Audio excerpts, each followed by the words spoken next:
What's going on, everyone? Thanks for tuning in. Today's episode, we're doing the second build. This one is called the Refractor. This is from AionFX.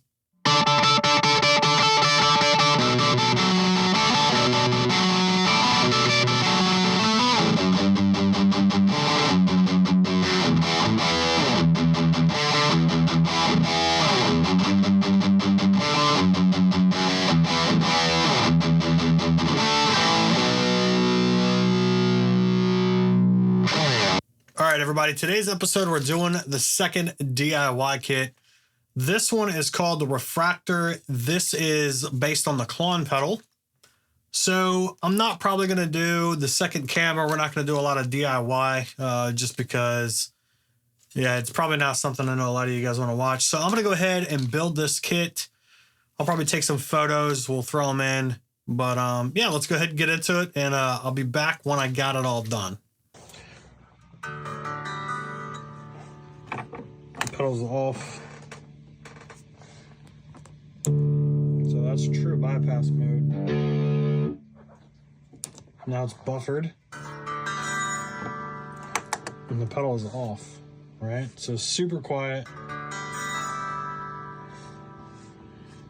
So if we turn it on, and volume all the way up. Hang on. All right, which one of these fucking things? All right, this one here. Hear it?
All right, you guys, let's talk about the pedal a little bit. So we did have some complications with it, getting it set up initially. Not quite sure what the total problem was. Did have to clean out one of the pots. It was a little dirty and scratchy sounding. I don't know if maybe it's the brand or, just dirty from shipment or whatever. But overall, the Refractor is a cool little pedal. This did take a little bit longer to build than the Tube Screamer. Everything is super easy to build on these pedals. Everything is pretty much paint by numbers, for a lack of a better way of putting it. So all of your resistors come coded, and then they have the actual value written on them. So you don't need to decipher the colors or the bands on your standard resistors. It's all, it's all standard stuff. The only thing that was a little confusing was some of the box filaments or the box capacitors. There's values that are written on the side and the top. Make sure you pay attention to the values that are written on it. Some of them will be on the side, others will be on the top. So just kind of pay attention to that. Take your time if you're going to do these builds. Just take your time, go slow. Make sure you flow the solder correctly. Make sure it gets on both sides of the pads and the contacts, and it'll come out really good. I had to kind of, take a step back and take a little break. I had some issues I had to run into and try to figure that out. So once we got it dialed in and got everything working correctly, it was a lot of fun to do. So I did notice that the volume needs to be kind of in this 11 o'clock position to really give it a fair unity sound. And so as you dial it up past kind of like 1 o'clock, there's not a lot more on the output side of things. Leads me to believe that this isn't quite as strong on the output as a normal Klon or other clones that are on the market. But the gain is super usable. It's got a very good sweep to it. And the tone knob, I didn't really show it, but the range, the sweep on that tone knob is incredible. That's probably been one of the best ones I've seen in a while. Just, it's a very usable sweep, where some of them aren't. So output's a little lacking for the most part. Now on the inside, there is a switch, and you can do buffered output like a standard Klon, or you can switch it over to true bypass. Overall, this has been a really fun build. I'm really impressed with it. It's just a really cool pedal. It's a Klon, so, I'm kind of, I guess, biased towards that anyway. So this is the Refractor build from AionFX.